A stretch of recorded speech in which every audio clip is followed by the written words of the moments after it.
everyone, and welcome to Cosplay at the Museum and to our first panel this afternoon entitled Comics in the Caribbean. And although we call it Comics in the Caribbean, not everything cosplay is comics, but we know that that's what you relate to, so that's what we've called the panel. I've got a good selection of people here for you who are going to talk about how you can get involved in careers which revolve around cosplay and anime. And I'm going to allow the gentlemen to introduce themselves because I think they will do a much better job than I will. So starting first and foremost on my left, Mr. Mark Gibson. Mark, if you can tell us a little bit about yourself and about All We Comics. Sure. Hi, my name is Mark Gibson. I am the founder of All We Comics. All We Comics is the first mobile platform for authentic Caribbean comic books. And in simple terms, very, very simple terms, you can read amazing Caribbean comic books on your mobile device. Well, not iPhones. We aren't there yet. But if you've got an Android phone, if you've got an Android tablet, you can head to Google Play Store. You can download the app there. The platform is subscription-based, and for the very huge price of $2.99 US, less than a cup of coffee, I think. Yes, definitely. You can read every month as many comics as you like, at whatever pace you like. And for us, for All the Comics, it is our part to play in growing Caribbean comic book industry. Fun fact, the Caribbean is one of 8 territories of the world, and we're the only one that does not have a comic book industry. Crazy, right? But we're getting there. Next up, I'd like to introduce Mr. Michael Smith, the proprietor, owner, CEO, and man of all business from Anime Spot. I am Michael Smith, owner of Anime Spot. I'm also trying to be the coordinator of cosplay on the green. Anime Spot has been in business. Anime Spot has been in business for over 10 years in one capacity or another, and we've been slowly growing by strength to strength, but we're hoping to get to the next level with this year or next year. We're also hoping to help develop a larger comic book industry in Barbados and throughout the region. Hope you guys stand and stay with us. Next, Mr. Dan Hort. Go ahead, Dan. Hi, everybody. I'm Dan Hort. I am executive producer of Cosplay Runway and Cosmoda. We do cosplay events at major fashion weeks. We did several New York Fashion Week. We've done Miami Fashion Week. We've done Swim Week, Island Fashion Week. We've been doing what we call Cosplay Couture, which is to bring cosplay and key elements into contemporary fashion. And we talked a little bit about how that works because I do think it has career applications. What kind of Yes, exactly correct. Exactly correct. In fact, the costumes from that we'll get to were actually groundbreaking in a lot of ways. Nevertheless, I also am an executive producer of the CAFA, the Caribbean Art Fair, which will be here in March, and we're looking forward to doing this again. Mr. Omar Kennedy, Mr. AnimeCon himself. Hi, good afternoon, everyone. My name is Omar Kennedy. I am the head of AnimeCon, and AnimeCon just finished its 11th event in August. We're back after a 2-year break because of COVID, and it will be our 13th year, but we're at year 11 now. We're already planning our next event. We're planning a 5-year event called the Terra Saga, which will be a 5-year celebration of everything culture. Terra meaning the land and Nautical meaning water. So, whether you're in the land or in the water, whatever you want to do, we encompass every single thing on this planet. And pop culture is a very, very large industry, and a lot of people don't actually understand how important and how major pop culture is.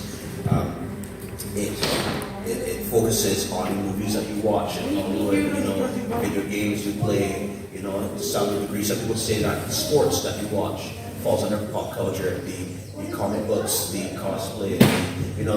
Pop culture is a very large multi-billion-dollar industry, and what we're trying to do at AnimeCon is to create an environment where creatives can really get themselves out there. We've been taught that there's no money in being a creative in Barbados and the Caribbean, and AnimeCon exists to prove those people wrong. So we want to make sure that you guys come out, you guys become inspired, you guys create, and you guys, instead of just being patrons, being a patron is wonderful. We want to see you guys as exhibitors and pushing own creative projects as well, comic books included. And I am sure that there are lots of people in the audience who are familiar with Hard Airs, which is a breakout success graphic novel, which includes so many elements of Barbadian and Caribbean heritage and culture. So I'd like to introduce next Mr. Matthew Clark, the first half of that writing team. Good afternoon, everybody. It's an absolute pleasure to be here. I am Matthew Clark, one of the co-founders of Beyond Publishing, one of the first professional publishers of comic books and graphic novels from Barbados. As was mentioned in that very eloquent introduction, we recently made breakthrough success with one of our titles, a graphic novel called Hard Airs, which in a big way embraces Barbadian and by extension Eastern Caribbean culture. Is also an example of the trajectory and the evolution that the cultural industries could go in, one of the many branches, as well as a new frontier in terms of preserving culture.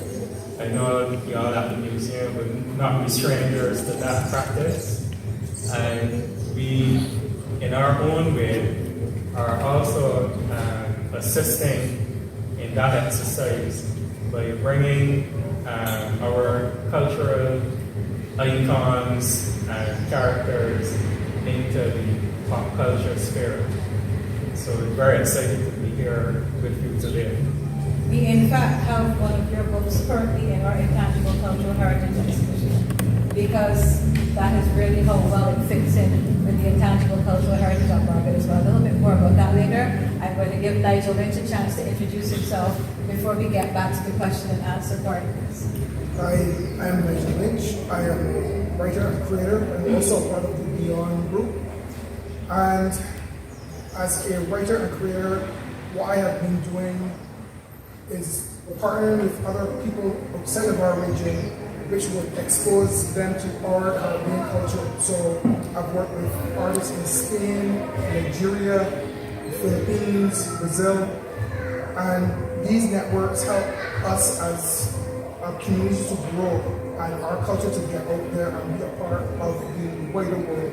So I look forward to seeing how this pans out for Barbados and the region, and I really appreciate you all doing this. So I'm going to ask the early, easy softball question, and the question I know everybody wants to answer to. I'm going to let each of you answer it in turn. How did you get into this? Because you come up through school and everybody says learn something that you can take home a regular paycheck and work for the man from 8:40 to 4:30, 9 till 5, pay your mortgage and for your car and your kids to go to school, and don't do these arts things because you're going to be a starving writer or a starving artist. But everybody here is in some manner successful in the creative industries. So starting from the other end this time with Nigel, how did you get into this? Okay, so my start in terms, especially as a writer, was a bit of, I never saw myself, I never thought I would be here. My background originally was in art, and as you said, in those days, you were never really encouraged to do art as a career. It wasn't something that you were, you took up as a career to get money or get paid. So I pivoted into architecture, which is still a kind of an art form. But the surprise for me is writing because I never was a writer in school, and I kind of proved to myself that even though you don't have the academic background in terms of what you would deem as a writer, if you are a storyteller, you can get your stories told. So never give up in terms of how there's always someone there that can help you, seek out help. The biggest hurdle sometimes is getting people to read and get feedback and everything. But if you do have that circle, you can pursue whatever art it is that you want to, be it drawing, be it this kind of stick with it. Thank you. Well said. How I got started in this, along with my colleague Nigel. Genesis of my personal path was I pursued graphic design at the Barbados Community College.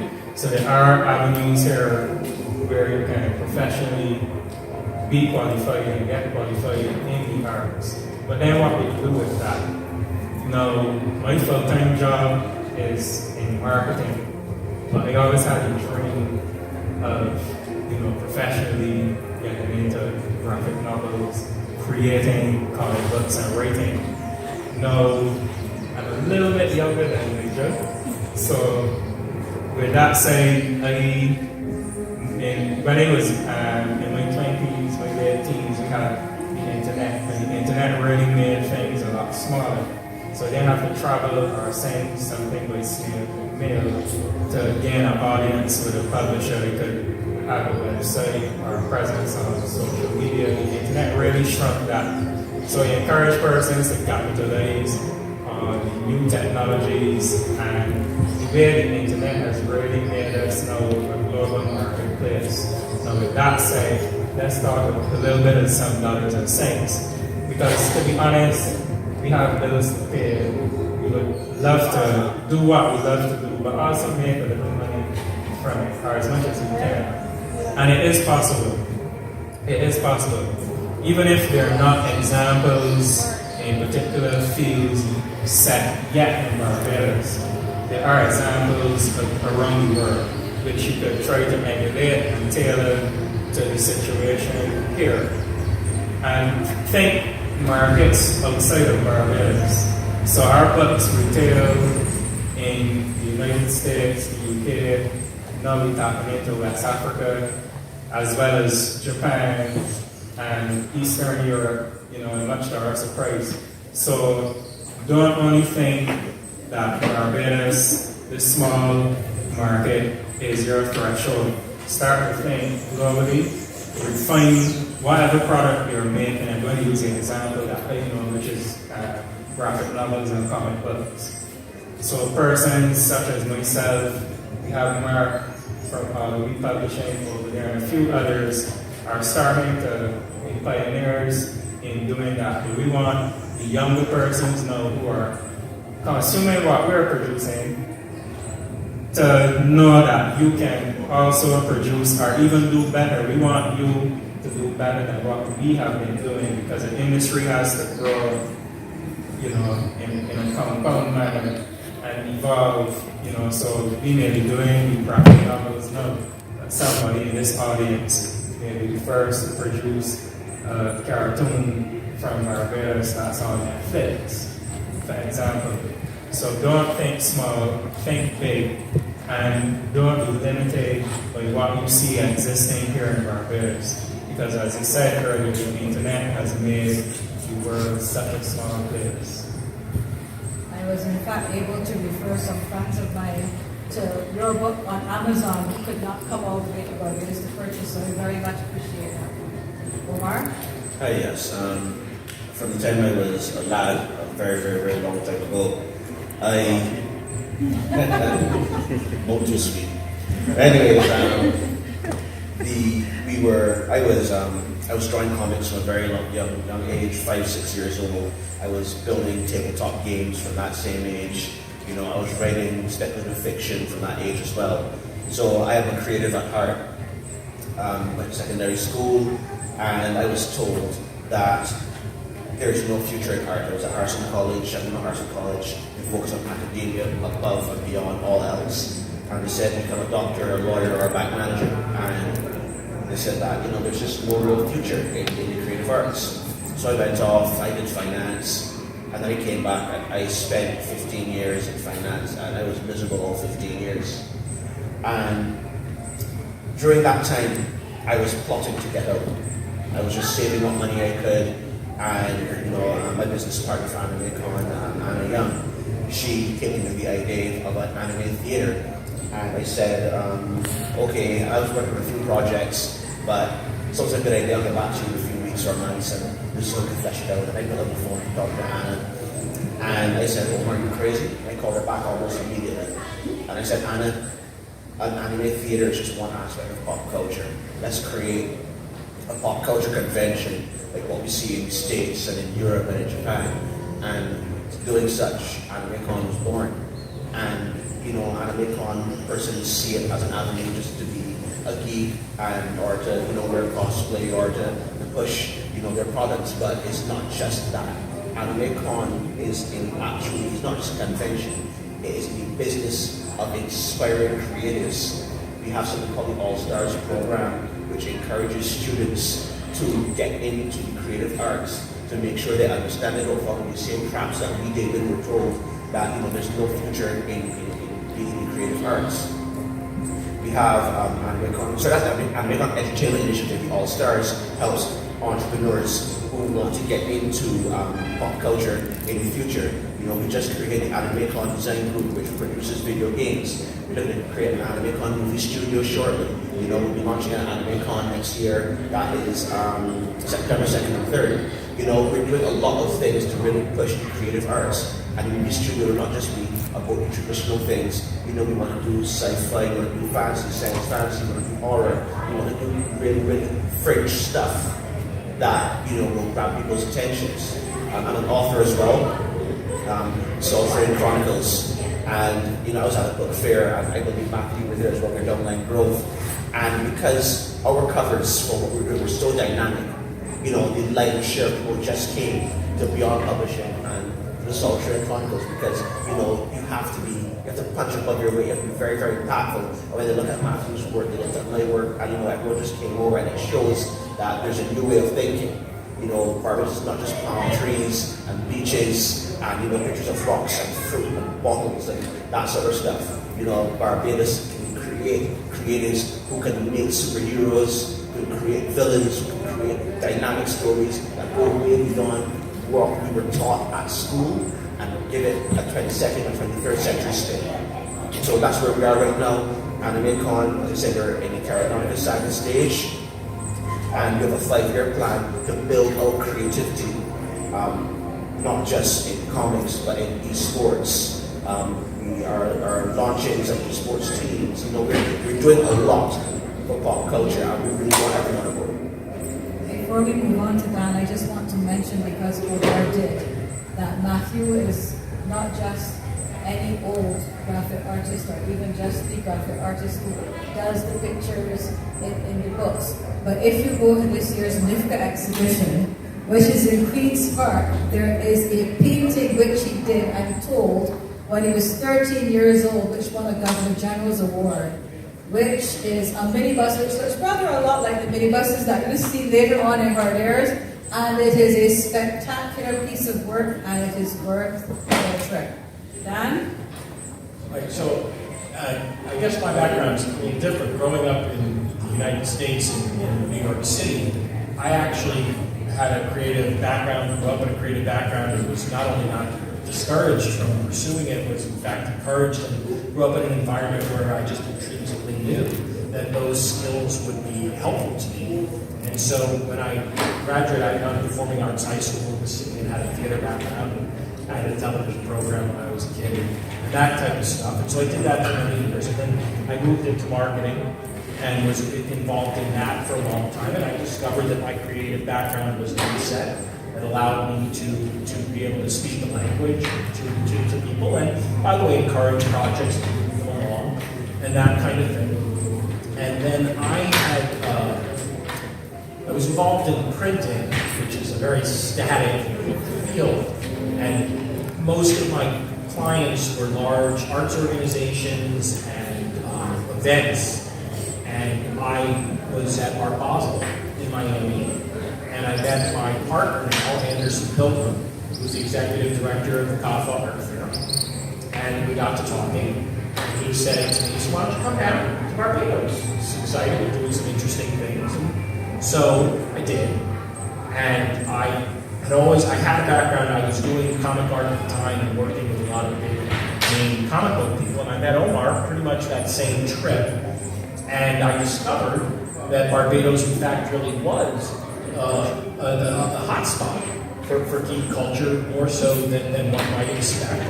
As Mark pointed out earlier, everywhere in the world has a comic book industry of sorts, and I actually think that when I came here, I was very pleased and surprised that it may not be as good, and we're going to build it and make it better, but it actually does exist. I think it's probably now is a good time. Let's give a little shout out to Rivinus and Sean Ali, both of whom aren't here today, but are also real pioneers in this, and we're active and involved in it. And there's some others, and we're going to meet some of them as the day goes on. But it was my discovery that there was, in fact, something here that had enormous value. And so I never left. I've just been here ever since. I've been involved with it. I'm very committed to it. I believe in it quite strongly. I do a lot of panels where I have parents that are very concerned that their child will starve if they get involved in the arts. So I'm reasonably adept at telling you exactly what you can do with your arts background. And there are lots of applicable industries and things that come from an arts background. There are studies all the time showing you that these things help with critical thinking, these things help in whatever career you're going to take. So there's no shame in being interested in theater or in fine art or any of these things, that they have real translatable, very easy to see translatable skill sets that go to everything, not the least of which is confidence and a certain amount of ability to articulate and these types of things. So I'm a firm believer in it. I don't think, as you say, it's particularly all that earth-shattering. I think that in fact, the feeling that somehow these things are out of reach is a mistake. That in fact, I think that there's an incredibly exciting moment happening for the Caribbean right now, not just in geek culture, but in arts across the board. That there's no question that international interest, I can speak to this with authority, is at an all-time high and hasn't even peaked yet, which is interesting because almost everything has. So we're actually on the upward slope of a moment, which is very, very exciting. And of course, the museum is helping with that now, and that's a great, great thing. And I really, honest to God, as a I don't want to say I'm an insider, I'm an insider, but as someone who's out in the world, that we've got it. It's here. And I think it's very, very exciting. This group is a terrific group. As I was telling these guys before, I was at San Diego Comic-Con, their name came up. That it's a good thing. It was actually quite exciting to have them, and people really wanted to talk to me about what was happening here in Barbados. And indeed, I said, "Well, you gotta come," and they were all like, "I would love to come," and I think we can get them. Go Barbados. Michael? Yeah, how I started with baseball and everything is more of a story than I would like to get to know, but I had bad eyesight, stupendously bad eyesight. Even with these glasses, I could barely see. I love comics, I love art, I was very good at drawing. I lost a lot of that talent over the years, but I knew from early I needed to get into surgery to get my eyes sorted out. And I couldn't go for a traditional job, which was 9 to 5, because if I have to leave the country to get surgery or what have you, nobody gonna want to have a guy who has to leave the country for 2 to 3 months, get the surgery, come back, and then have to go out again. You have to go several times a year. So I had a hobby that I loved and I enjoyed, and I decided that we tried to turn it into something more. I started off small, and over the years, over the struggles, over the hurdles, I kept on going, kept on pushing. I managed to get the first eye surgery done, and when that happened, I much, so much bigger than just, like a simple dream of just being on, this is something that can become, like more so international, more so global. And when I went to England to get the first surgery, I stopped off at a comic event there. And when I went there, I ended up speaking to a lot of people, a lot of comic book artists and people were telling them where I was from. And at that time, the light of their eyes sort of like opened up. And there's this particular cosplayer. I think she came down to your event after. No, yeah, your hand is different. Oh, I keep on meeting her whenever I go to and European young lady who came down. Yes, right. I met her and she was like, once she heard what I did, her like eyes lit up. And she's sort of like, yes, I'm going down. So, yeah. That's right. I also, and from there, once I realized that people were interested in finding out more about artists, whenever I went in, I also tried to make sure I lend a helping hand in finding people who want to come down for events, because this is something. And they all do. They all want to come. Never a problem. Like I said, this is something that we have, people love our culture, our environment, and I think that we have something potentially that can go above and beyond what we have with these. And I have started that writing, and I'm hoping to get some help with novel I'm working on at some point, but it is easy to get started once you start. Right? It's harder to just be wrong, but it's easy to get started once you start. So just get started. Even if you take out a pencil and just go scribble, just get started. Right? It's harder to start. Just try yourself. Excellent advice. I used to strive to that myself. If you have something down on paper, you can edit it. If you have nothing down on paper, you have nothing. So I completely agree with Michael. It be ever so small. Start that drawing, start that writing. Do it today. Mark? So I'm going to get started. So picturing, there I am, 10 years old. And I'm going to have my best summer ever. It was a fancy. The highlight was literally being presented with a medium-sized suitcase filled with comic books. And I just told one thing, just be careful. Don't tear them, don't blah, blah, blah. And I was in heaven. It was my first real experience with comic books. I mean, of course, I was familiar with the daily comic strips and paper. My mother said that I was reading and being entertained with comic strips before I could actually read. Mothers say funny things. Anyhow, so there you go. That summer I turned 10 and a huge stack of comic books. And I'm just reading. It took me a while to realize that I can actually sort them because a lot of them were in sequence. I was so happy just to the suitcase and reading them in my heart's content. Anyhow, that's how I got my start with comic books, right? But the funny thing is, at 10 years old, even though I'm holding obviously something that someone created, at that point I couldn't visualize myself as a little black boy on a tiny island doing that.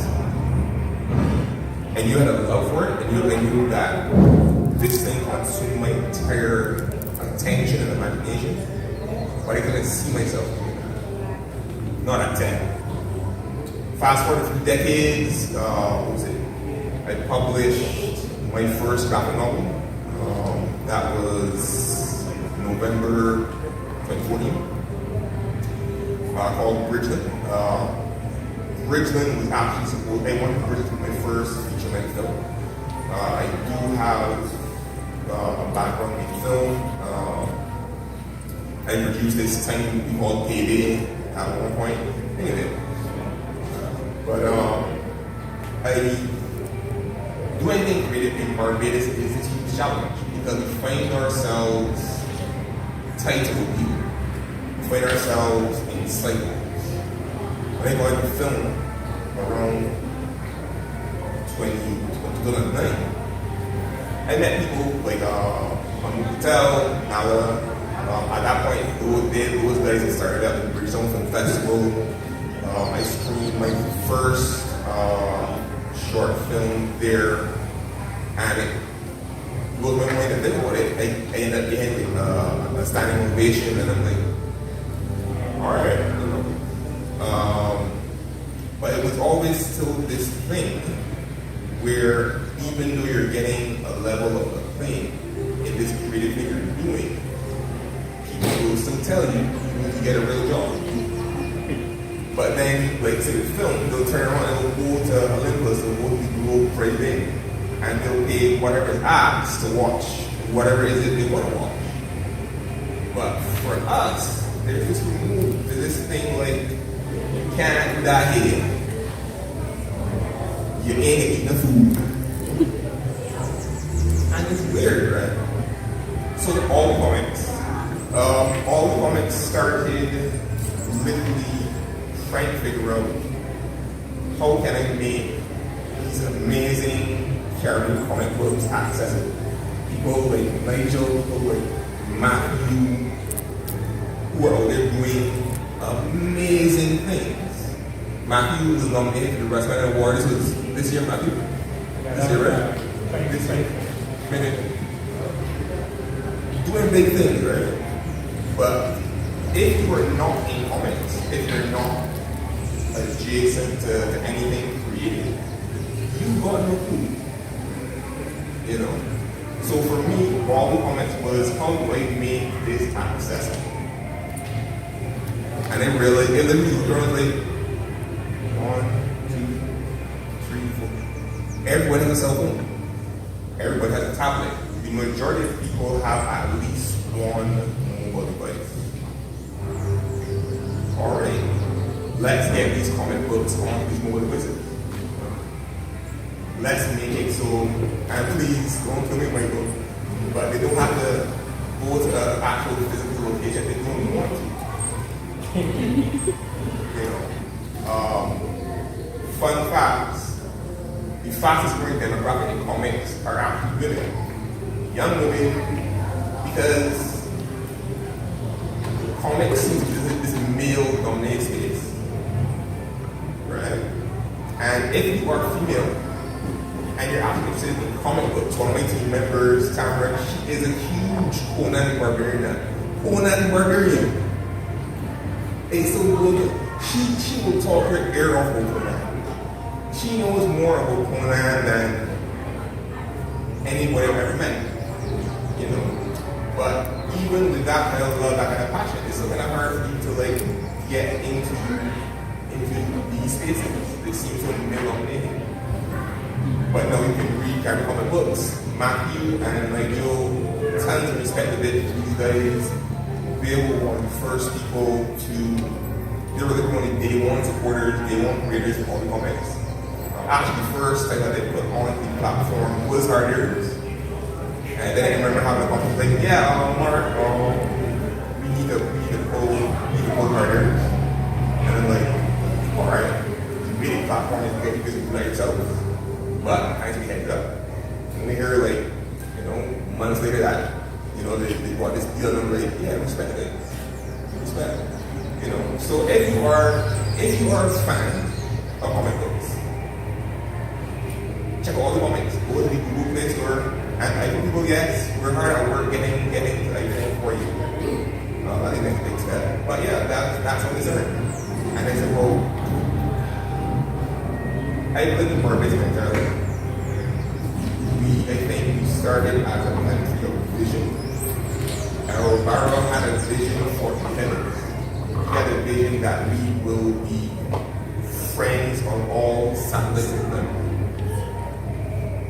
He has this one speech that fascinates me, his mirror image speech, where he literally says, the difference between us and them is that they have a mirror image of themselves. And while a lot of people today still see comic books as childish pursuits, comic books literally provide a mirror image of ourselves. Black Panther did gangbusters simply because it was one of the first major films to show black people as heroes, as kings, as superheroes, an entire civilization of people who never knew what it was like suffer the yoke of slavery. Right? Some real aspirational stuff. That, I believe, is the power of comic books. Just tell stories in a visual format that will capture your imagination, that will entertain, that will inspire. And I think we all need to follow on the path set that people like our and have a vision. If right now you can't see yourselves working in any creative field, film, photography, cosplay, comics, have a vision for that. And not as a vision, not as a passion. Use your passion to fuel your commitment. So like Michael, who started small, anime small, Michael had a vision. Michael had a vision. Right? And here he is, 10 years later. Double that. 20 years later. More than some of you in here are having a life. He's followed his vision, he's followed his passion, he's built something. And I think more of us sitting here today are capable of doing that. Thanks. If I may just really quick. You know, Black Panther also was one of the first films, if not the first film, to have an entirely black production staff. It was black directed, black produced, and it was incredibly, a tremendous achievement beyond just what we saw on the screen. And again, speaks to the very viable career opportunities that I have. Well, Black Panther is actually an excellent jumping off point for my next and last question, because we're going to open up for audience questions after they answer this. But what do you see as the role of our history, our heritage, our culture going forward? In our anime culture, in our cosplay, in our comic book culture, in our creative industries going forward. And we're going to start with Mr. Pickney. I can't hype Matthew enough. If you haven't seen Martyrs the Tale, it is mind-blowing, it is amazing. If I may interject with a shameless plug, our shop is open. There are copies of Herders in the shop, and there are 2 people over there that can make sure their copy is signed. Carry on. Carry on, Mark. Herders is literally a tangible example of what our history can do for our future. Right? So growing up, I had no connection to Barbadian or Caribbean folklore. I was given plenty of books like Edith Blyton. I was given plenty of Hardy Boys.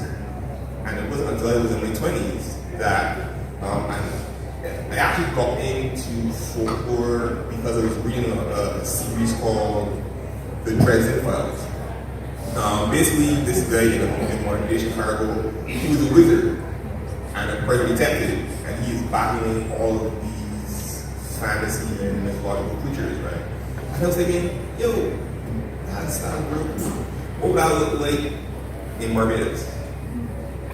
And I made the libraries. Before that, the libraries were amazing. And at that point, that was, I want to say that was Public Library and National Library. Yeah. There's a plug for the National Library Service people. Don't forget about them. They still exist. Yeah, and they got lots of information. Respect National Library Service people are cool. At that point, right, there weren't a whole lot of books from Barbados or Caribbean writers about folklore and folklore characters. That was early 2000s, I think. And it stuck in my mind because one of the librarians, he actually had one breakfast session. He's like, well, I can't take you there, but I'm going to bring this book. And he brought this.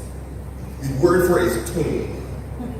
A big, thick, leather-bound book that if you hit somebody with it, you will kill them. And in it were a series of I don't want to say stories. There were a series of accounts, and at this point, people who were capable of writing and reading and stuff were usually priests. So it told these stories about these strange X-File type activities that were happening in Barbados. One is about a pond at a plantation in St. John, where there's a blue jacket that could not be gotten rid of. It rained on, they got to hold like little thingies to fish out the jacket, and the jacket just kept coming back. And I was there like, these are our stories, right? We've got characters like Heartman, we've got the Hide. If you read about the Hide, the Hide as a folklore creature connects Barbados right up as far as North Carolina, which really shows you the connection from that Barbados has with other parts of the world. And I am completely fascinated. And the number one thing I do not want to happen, full stop, is for some dude from Japan to decide he's going to do an anime about Barbadian folklore character. I would burn some down. I am not kidding. And I agree with him because for those of you who don't know, right, this slinting rhythm that you was listening to when you were in the dance hall, that was created by a Japanese person. Michael.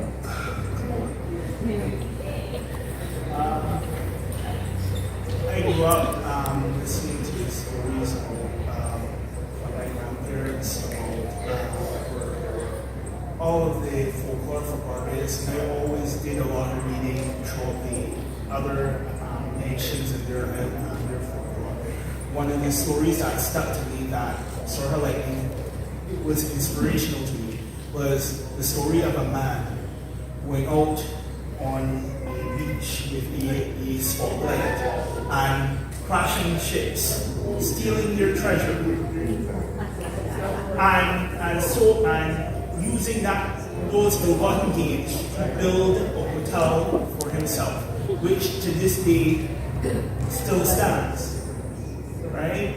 So when I say that Caribbean history and stories persevere, because I don't believe half of the stuff I heard about him, right? And growing up, I honestly thought that would be like a great story to have, like somebody falling down a cave and finding, some of the lost sandboards, treasures, right? So, like I said, this is like, we have so much stuff here, history-wise, story-wise, folklore-wise, that can be drawn upon and used in myriad of different ways. I'm hoping, like, over the next few years, to see more of it fleshed out and shown up in different ways. Heartman freaked me out. I'm just saying, freaked me out, because I remember that story from my grandparents. So I think I said it before, and I really sincerely mean it, is that the interest is very high internationally at this point for this type of stuff. Of course, we've talked about it a little bit, but Barbados has diaspora, in England and Canada, of course, in the U.S., that there's enormous interest from those people in what's going on here, in those cultural icons. Of course, a lot of the folklore characters are shared.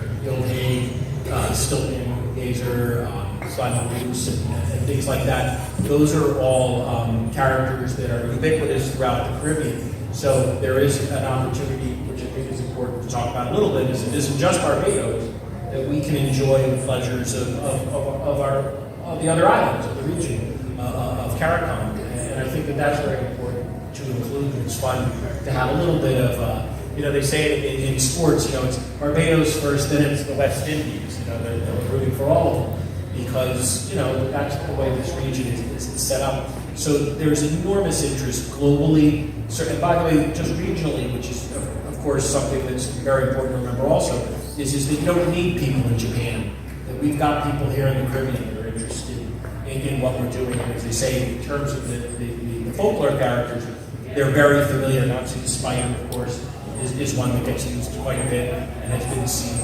I will say, really quick, which is not exactly the answer to the question, but I think it's important, considering we're talking about opportunities and things like that it doesn't have to be that way either.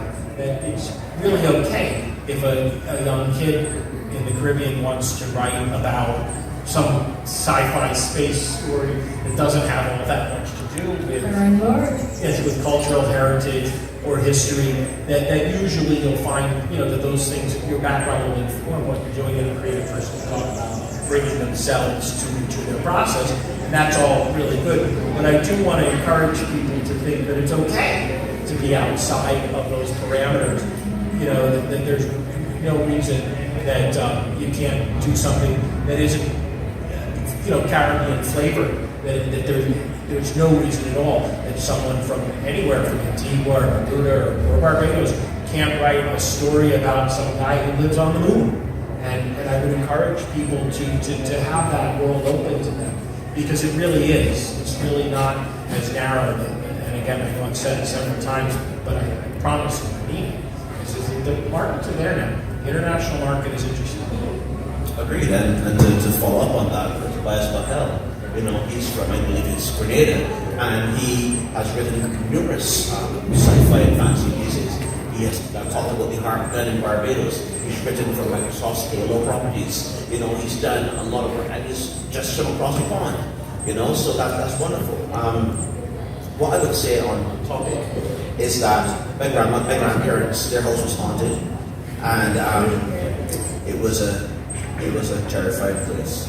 So my grandparents lived on this old plantation house, and radios would turn on and off, footsteps would just start coming up and down, and it traumatized me as a child. So in my own writing, so trained on girls, I can traumatize everyone else too.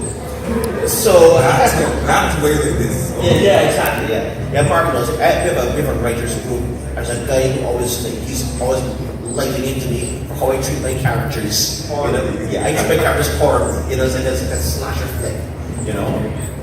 So my characters all come back to this Barbadiana aspect, because I love Barbadian culture. And my character, he's always walking. My protagonist is always walking around barefoot. He's wearing the traditional blues and yellows. There's an apocalypse that occurred, and he died, and he woke up and realized that he's now immortal. So the novel series is tracking the next 10,000 years of his life.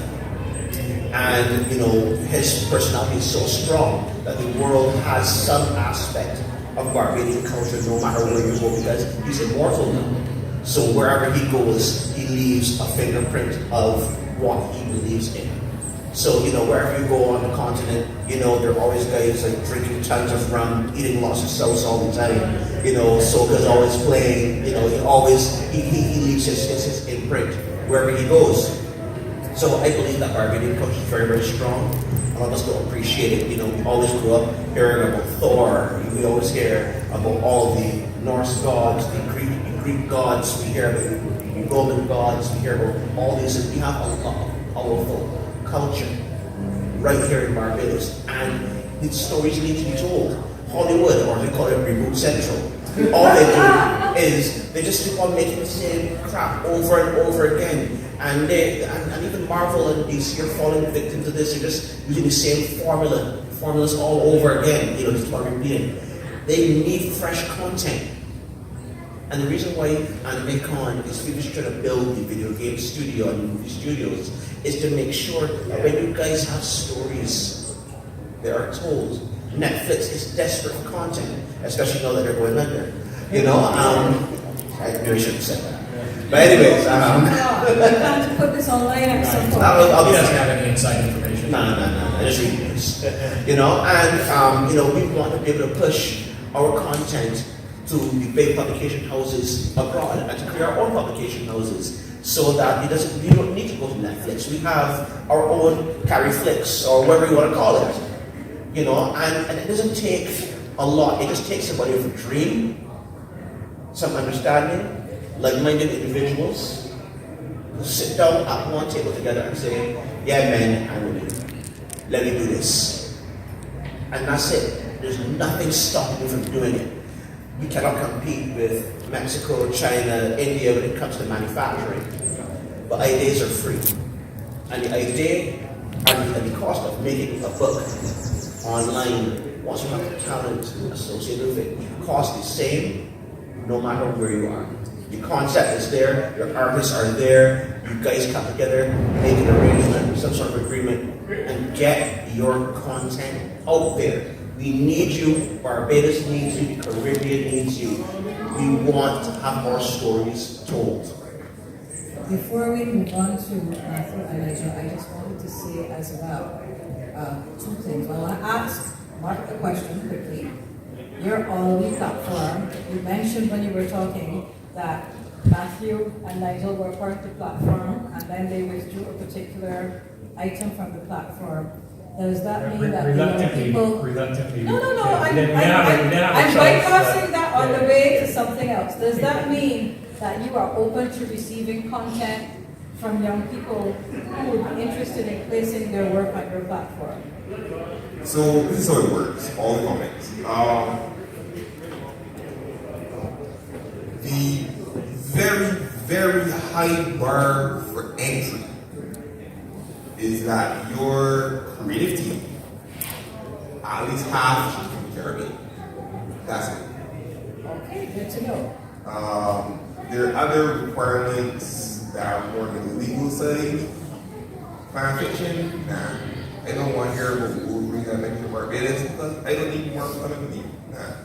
But if you have original stories, original characters, we're open to you. And part of why I think is the exciting thing about all the comics is it's a path toward you as a creator becoming a professional. My opinion, the difference between an amateur and a professional is that one of them gets paid. And stories going on your platform, the writers do get paid something. Yeah, so how we work is the subscription, the $2.99, that's a huge amount. That is going to be shared between creators, and I don't want to get into technical bits right now. But the reality is, you get your work up, you get paid.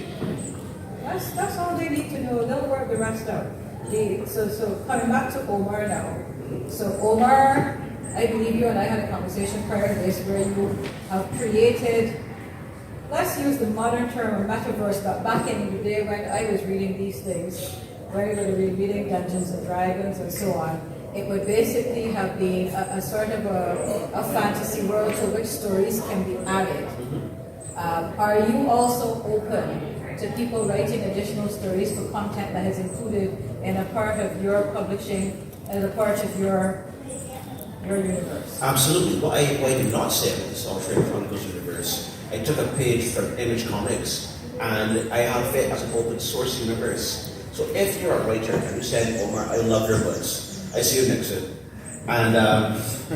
And if someone loves your books and they want to say, okay, Omar, there's a particular part of the continent that you wrote about, that I love it, I love the culture in it, I want to create a character, I have a story in that part of it. By all means, the universe is open, come, we discuss some details, and you can create in my universe. I can partially your universe as well. So yes, I'm moving forward, video game company, the movie studios, they'll all have kind of open source kind of feel to it, whereas as long as you fall into a specific timeline, so that the universe timeline do not break, so the continuity doesn't break, usual things, we're all for it. So, after that little digression and that side story, which I thought was important to touch on so people understand that there are real and concrete ways to explore our history and heritage through creative industries. Back to Matthew and Nigel, my apologies for not giving you your say, but you were perhaps at the forefront of using our heritage and culture that way, but please do. No, I want to springboard from what was said previously. And I'm going to start by saying this. When we got into the realm of what they do with favors, they actually pointed out to us in a way that was very important, that after some research, they are of the opinion that us in the English-speaking Caribbean are sitting down on billions of dollars in IP. Now, that just means our stories Intellectual property for the unschooled. Go on. Yes, thank you. In intellectual property, and that encompasses both past and present. Now, in the Caribbean, we have a tradition of oral tradition, storytelling, fables, tales, our own kind of human mythology. One of the issues we face is oftentimes lack of documentation.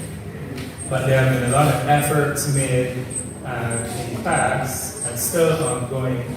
Persons like Alison B. Downs, Sir Hilary Beckles, Marcia Burroughs. I can call those names because they have spent countless hours in the museum library.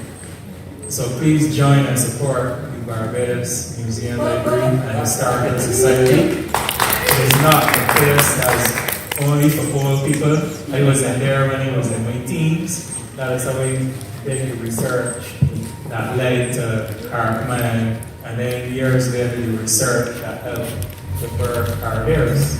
So thank them for keeping that facility open. Now, also, in order to practice your craft, you need the platforms and outlets to do so.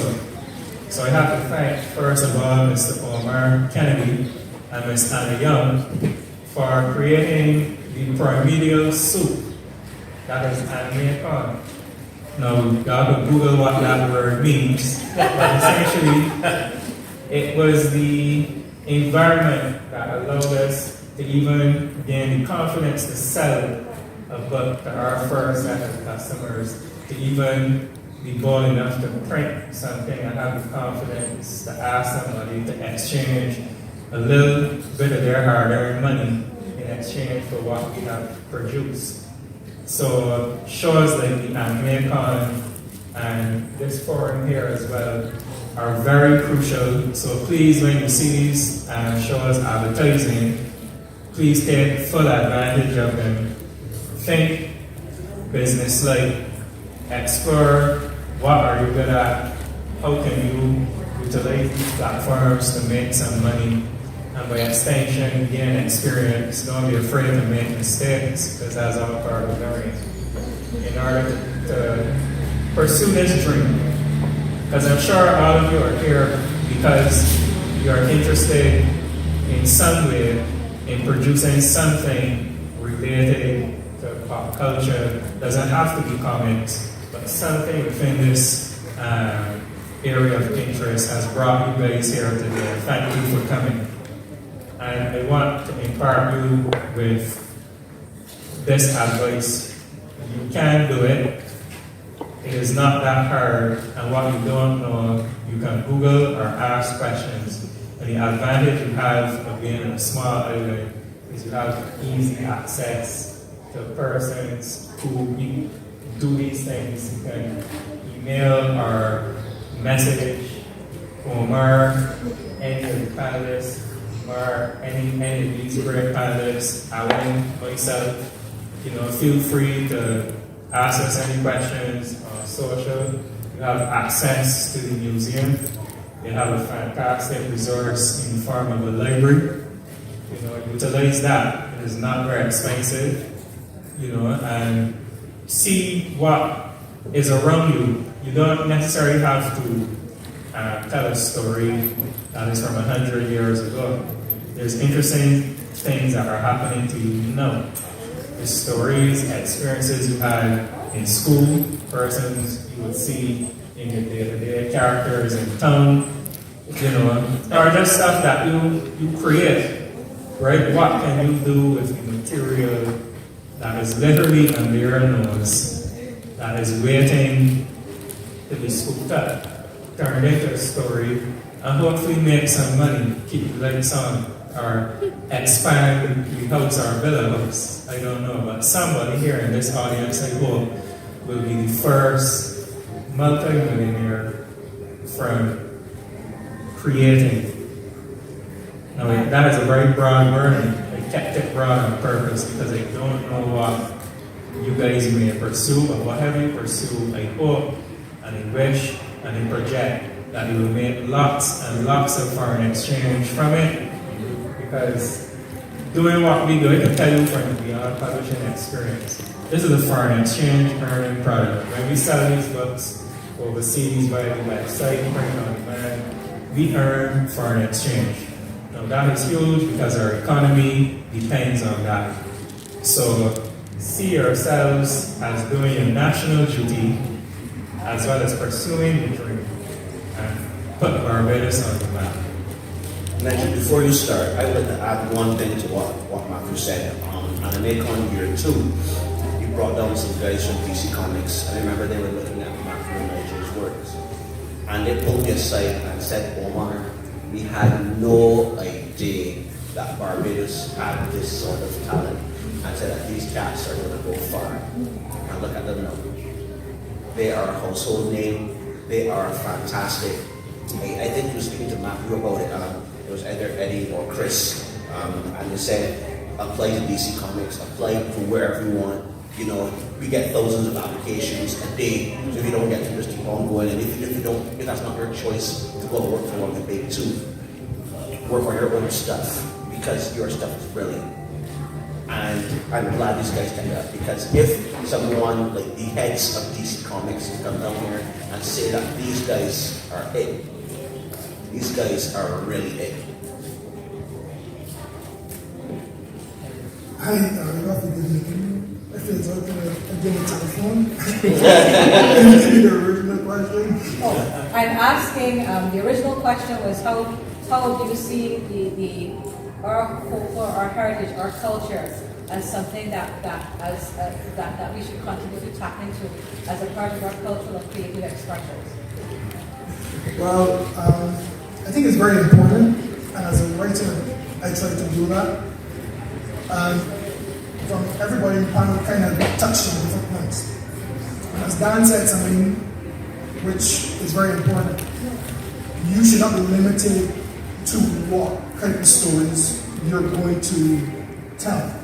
So I've done things from urban drama, folklore, and now I'm stepping into science fiction. But what I try to do is add a little bit of Caribbean flavor in it. So I have the characters either from the Caribbean, and they speak with Caribbean dialect. I try to use things like Emina. So for instance, I have in one of my stories, there's a group of mercenaries and they fled in a chopper, and the chopper is called the Baku. So I try to add little things that would be elements for people who are readers would get taste of our culture and history. And then too, I also try to do things that it doesn't necessarily have to be ancient history. There's things that happen in my lifetime that are important parts of history. So stuff like that I try to add into it. So we have the entire Caribbean to kind of draw from. So I try to do things like add foods, add music, add languages, and it pays off because when you get the reviews and stuff, people say it sounds different. I can tell this characters from this place. Or I personally like to do things where I don't spell out stuff. So for instance, there's a piece of tech in one of my stories and it's called the Anan 51. But if you look at it, it says Anan 51. But if you look at it in print, it's a Nancy. So you do those smart things like that the readers will catch on. Some people will not, and some people will, and it will cause you to go and look it up. So wherever you are, you should put some of you into the story. And also in terms of one of the things I kind of do in a lot of my work is reflect the way how the Caribbean is kind of viewed as in the world. So we are this pocket society that exists, but sometimes in a way it doesn't quite exist.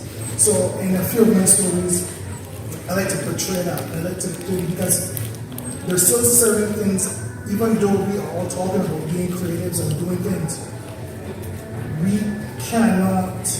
we can put things on platforms, but there's certain platforms that we can't get things off of, or we can't get money, or we can't do certain commerce. So we are limited still by the world, even though we are set at a disadvantage. So in some of my stories, I try to show that kind of thing. So the characters are kind of almost outcasts inside the greater world. So you do little things like that, and it doesn't have to be beating the reader over the head. It's just something subtle. Well, thank you very much, gentlemen. I'm going to throw open to audience questions. If you have a question for any of the gentlemen on the panel, there's a microphone right in the aisle, and you can just step up and ask your questions. We're just going to take a few minutes for questions before we close off this panel and we go on to the next one. While we're waiting for people to approach the mic, I'm just going to mention a couple things. These gentlemen are all exhibitors here today, so if you are a little shy with the microphone now and you want to ask them the question one-on-one quietly, maybe you can visit them in their booths. They're all on Instagram, so you can also follow them on Instagram, see what they're up to, reach out and ask your questions that way, or you can reach out to us and we'll facilitate some sort of contact if you have questions to ask. I see that someone is at the mic with a question. Hey, hi. I have a question for Matthew. So this one for Ed. Can you send over? Certainly. No? Anything open? One more.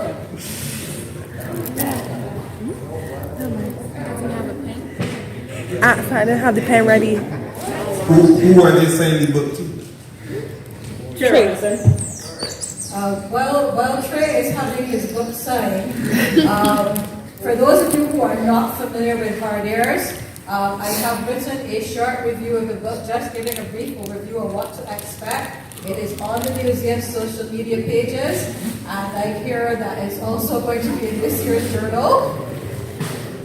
So you can pick it up there as well. But it really is a very exciting read as a Caribbean person. I'm going to make the ultimate guilty confession right now. I am not really a graphic novel person, but I sat down and read it from cover to cover in one go because the story was that interesting. And I kept going, oh look, they have this. I kept breaking off. I'm texting my friends and saying, oh, they have minibuses that fly, but the van culture is alive and well in the book. Spoilers. Yes, spoiler alert, everybody. But it really is an exciting read. I recommend it to anybody. And Make no mistake, Abrams is a major player. It's a very big accomplishment to be picked up by an outlet like that. And as they were saying before, they obviously did a lot of research. So when an operation like Abrams looks at it and says, you know, there's something here, you can bet there is. And I, of course, thank Matthew for pointing out that our library is a great place to do research, the public library as well. And you can also look at things like old newspapers. So, for example, there's a project right now that is looking at runaway slave ads in the Barbados Mercury. And lots of content in these old newspapers are like old stories of not just the runaway slaves, but things that are happening there and then. Like at the Barbados National Archives is where you can go to view this paper. So there are lots of different places where you can do research and get ideas for what is well, the general catch-all term for this is what we call speculative fiction. But for your fantasy, for your sci-fi, for your stories based on heritage and culture. I see a question from the audience. You're waiting to do a question, my dear? Go right ahead. I'm not sure if this question was already asked, but this is for everybody. When working a comic, what would be the process? What's the process that was through like a graphic novel? Just want to pick your brain so I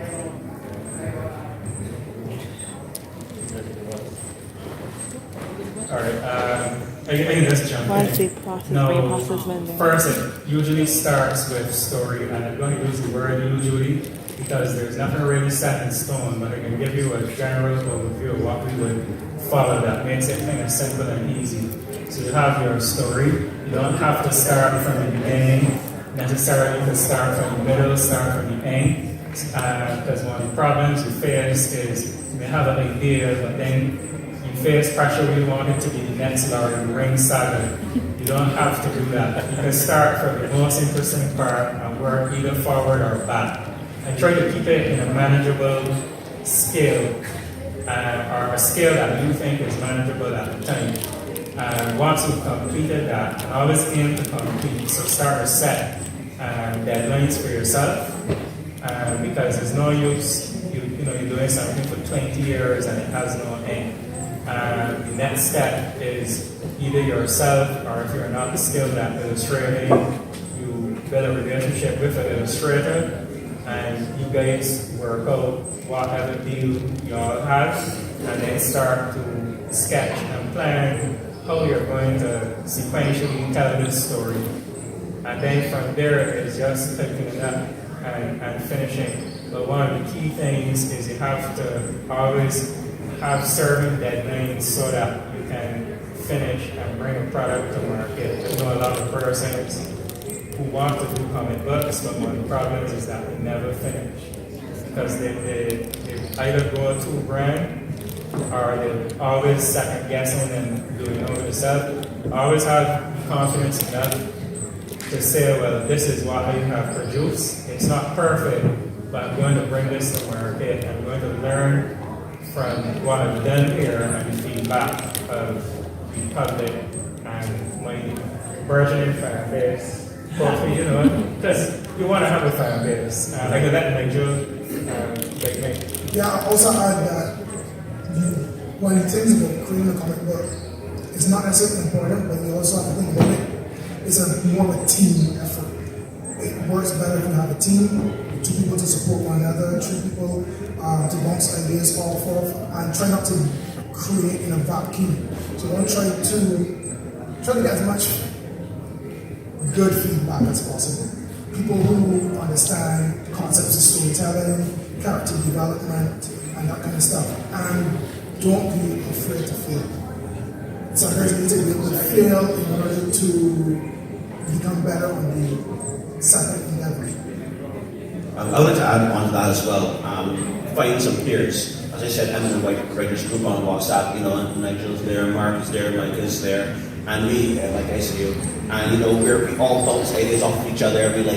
We have a Google Drive and we just have our books on there. It's like, hey, read this, what do you think, that sort of thing. But when you're really starting, what I would say is, open your eyes. There are stories all around you every day. I mean, from tamarind trees outside, you look at tamarind poison, that you poison some sort of important person with, you can, talk about the ZR culture, the steel donkey, there are so many things that are out there that we talk about or don't talk about that are just out there lingering, waiting for stories to be told. So look around, there's always everything, something interesting everywhere around you. Good rule of thumb for creatives in general is just do it. Get out there and do it. And if you don't know what to do, pretend you know what to do and do that. Or pretend you're someone who knows what to do and do what they would do. But it's most important, and the subtext of what everybody's saying, is to just do it. Don't worry about whether you've got it all figured out or whether it's good enough even. That those are really the building blocks. There's stats on this all the time. 99% of all books never get finished. That most people don't have what it takes to pursue because they don't follow through. So it's whatever else is going on, whether you have a partner, which is great, but if you don't have a partner, that's okay too. Just do it. When I started my comics years ago, I did one. When I started my comics years ago, I did one for The Nation as a comic strip with a friend of mine. I don't know if I should mention his name here, but we did it together. We just did small, little consecutive panels, just trying to get small stories of each issue, trying to build up into something later on for a book. So like I said, you don't need to start something huge. Did you Right? get paid for it? Huh? Did you get paid? This is creation at about 20, roughly 20 years ago. So, No. They're still giving you a couple dollars here and there, but hold on. What happened with me is that they just basically, they probably have like the panels and the comic strips application. They look like if you're publishing the first book, and then after that, So do they come with the equivalent of the letter to the editor? Yeah. You get published but you don't get paid? yeah. Okay, it's still a start, still getting your name out there. It was like early days, like before I even considered the next store. But it was like, it gave me an idea of what I wanted to do.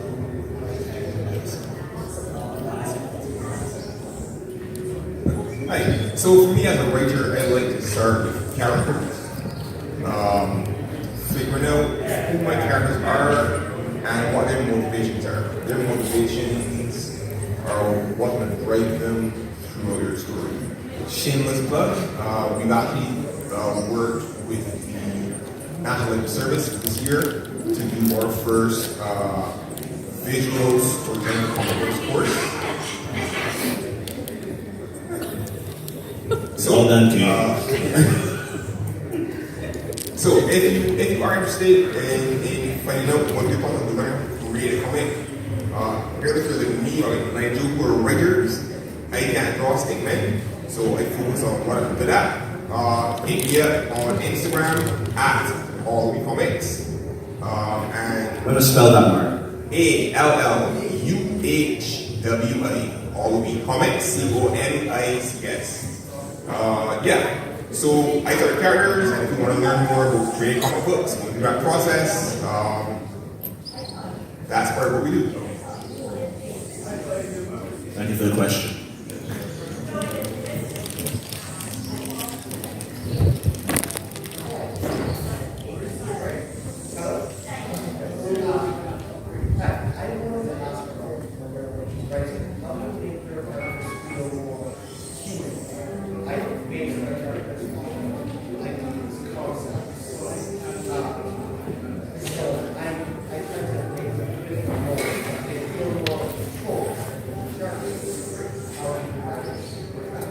Well, I'm the same way, honestly. My characters are all based on concepts and ideas. So that creates a strong personality for them. What works for me, when I'm reading what they are saying and what they're doing, I read it aloud. And I say to myself, do people talk like this? And if they don't talk like this, change it. Unless that's part of their character, they're supposed to be, in that aloof or whatever have you. But read it aloud, and when you hear something or read it to someone, and you say, does this sound right to you? And if it does not sound right, change it. If it sounds right, you're good to go. Also, everybody's been talking about it here on this panel, and there's been a big thrust of this, is use what's around you. That's exactly how you will sound authentic. I was just going to say exactly right, because that is really, that if it comes from a true place, then it'll resonate. Yeah, what Darren said is very true, right? You have the characters literally around you. You have friends, you have persons also that you may not like, you have persons that you interact with. Their personalities can become the personalities of your characters. All of the characters in our ears are based off of people that I have met or that I know. Right? No one knows this, but that is what I use as a blueprint for the mannerisms, the behavior, the motives of what you write. So you may write a backstory or a character design, but when you want to breathe life into these characters, pull from around you, and it tends to feel a little more natural. Yeah. So for me, I tend to over-engineer my characters. I find it important to know for myself as a writer as much as I possibly can about this character. So, what is their favorite food? What keeps them awake at night? Their motivations. But if I can give one piece of advice, if you want to be a writer in anything, you need to hone and practice observation and listening. dialogue in a story is not the same thing as a conversation. When we speak, like Barack Obama is probably one of the greatest orators of his generation. But when you watch him, he's like, oh, so I'm from Michelle. And he has all these long pauses, and you see him literally thinking about what he's going to say next. If you write dialogue in that first story, it would be horrible. Right? But there is still very much a role to play in listening to people speak, listening to what they put, what they stress on, what's important to them, listening to. In the Caribbean, we are very, very musical speakers. Every island has this rhythm to it, right? And when you write your character, you're accustomed to listening to that. Then, people will see that and know your words. They will see, wait, this person is from Barbados or from Jamaica. Basically, waiting that you've taken listening and observation and putting it into your work. It helps. Thank you. And also just one more thing. Specifically, Mark or Mark Schlegel, I have read your works and all this questions. Thank you, man. Thank you, brother. You're making me blush, man. You should be up here.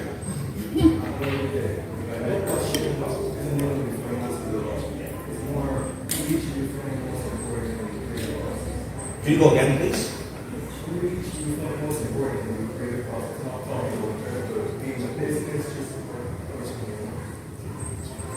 Inspiration. You gotta feel it, you gotta want it, you gotta believe in it. A sense of purpose. So purpose could be anything for you, whether it is the purpose of, for me, what I do, I want to preserve our culture and showcase it to the world. But that may not be your purpose. Your purpose may be to advocate for our cause, or you may want to give a voice to the voiceless. For instance, a character like the X-Men, they're an allegory for marginalized groups in society, but they use the backdrop of the mutant gene as an allegory for that. So what's the message, or what you feel passionate about, or what keeps you up at night? You know, that might be the purpose of your work. For me, it is what you feel inside. For myself, the Soltrain Chronicles is an allegory of my life from being forced into finance and finally being into entrepreneurship, the struggles which I faced being in a universe where I did not belong, and then went into entrepreneurship, into what we call, I don't want to say this, but it is, pop culture currently is a fringe industry in Barbados. You know, we are outcasts. No matter how large AnimeCon gets, people will look at me and say, "I said, Batman to the geeky thing," you know? And, you know, it pains me because, you know, we're one of the largest events in Barbados, one of the largest events in the region.